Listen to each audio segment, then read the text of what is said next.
आज मेरा घर टूटा है, कल तेरा घमंड टूटेगा।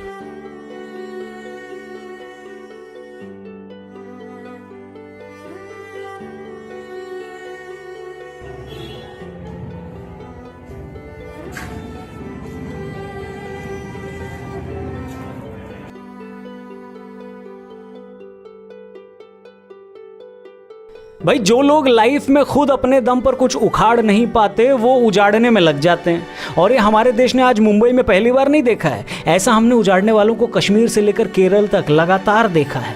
नमस्कार, मैं हूं रौनक और ये है फन तंत्र। महाराष्ट्र में देश की 9% आबादी बसती है, लेकिन कोरोना से होने वाली 37% मौतें अकेले महाराष्ट्र में हुई हैं। लेकिन सरकार की सबसे बड़ी प्रायोरिटी क्या है?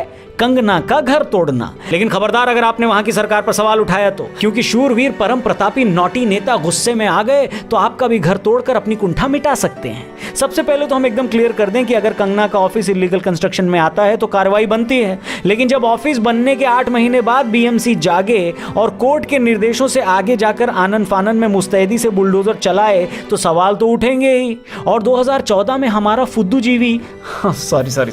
बुद्धूजीवी समाज जिस तानाशाही फासिज्म का हवाला दे देकर दिन रात पानी पी पी कर मोदी को गरियाए पड़ा था, फाइनली 2020 में उस फासिज्म के दर्शन हो ही गए। कंग्रेचुलेशंस। लेकिन हमारे फुद्दूजीवी I am sorry once again, हमारे बुद्धूजीवी अब एकदम चुप हैं। और सिर्फ बुद्धूजीवी ही चुप नहीं है, फ्रीडम ऑफ एक्सप्रेशन के चैंपियंस भी चुप हैं, फेमिनिज्म के नाम पर मलाई खाने वाले सेलिब्रिटीज भी चुप हैं, किलो के हिसाब से अवार्ड वापसी का खेल खेलने वाले भी चुप हैं, महिला सुरक्षा और सम्मान की बात करने वाले नेता भी चुप हैं। वो लोग जो खिचड़ी में कंकड़ निकल आने पर देश में इंटॉलरेंस बढ़ गई है भैया, इस बात को पूरे विदेश में प्रचारित कर देते हैं, वो वाले अभिनेता भी चुप हैं। यहां तक कि बॉलीवुड गैंग भी कंगना की फ्रीडम ऑफ एक्सप्रेशन का सिर्फ इसलिए साथ नहीं दे रहा क्योंकि वो इनकी तरह हिपोक्रेट नहीं है। ये सब चुप हैं क्योंकि ये सब अंदर ही अंदर जानते हैं कि असली फासिस्ट कौन है। इसी डर के आधार पर ये डिसाइड करते हैं कि किसके खिलाफ बोलने का और किसके खिलाफ चुप रहने का। लेकिन सवाल सिर्फ बीएमसी से ही नहीं, सरकार से भी है कि पिछले 8 महीनों में आपने ऐसे कितने इलीगल कंस्ट्रक्शंस तोड़े,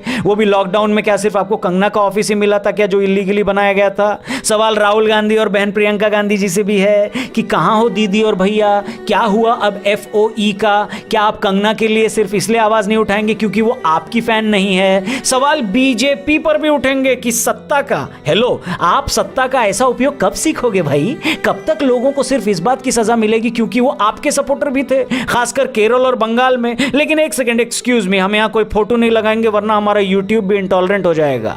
कांग्रेस की एक महिला प्रवक्ता जो कांग्रेस छोड़कर शिवसेना में गई ही इसलिए क्योंकि उनका मानना था कांग्रेस में महिलाओं की इज्जत नहीं होती, वो अब शिवसेना के नेताओं द्वारा एक महिला के खिलाफ अपशब्द जो कहे गए और बदले की कार्रवाई जो की गई उस पर धृतराष्ट्र के रोल में एकदम फिट लग रही हैं, क्योंकि वो जानती हैं कल ही किसी बड़े अखबार में किसी चैनल के प्राइम टाइम पर एंकर डर का माहौल है ये बोल के फिर से बीजेपी को फासिस्ट साबित करने लग जाएगा और अपने मुख्यमंत्री साहब फिर से किसी PR एजेंसी के इशारे पर प्लकार्ड लेकर खड़ी हो जाने वाली बॉलीवुडिया जमात से अपनी तारीफ में ट्वीट करवा के अपना ईगो बूस्ट कर लेंगे। लेकिन नौटी नेताजी याद रखिएगा, ये वही देश है जहां नारी के सम्मान के लिए ही रामायण हुई थी और जहां नारी के सम्मान के लिए ही महाभारत भी हुआ था।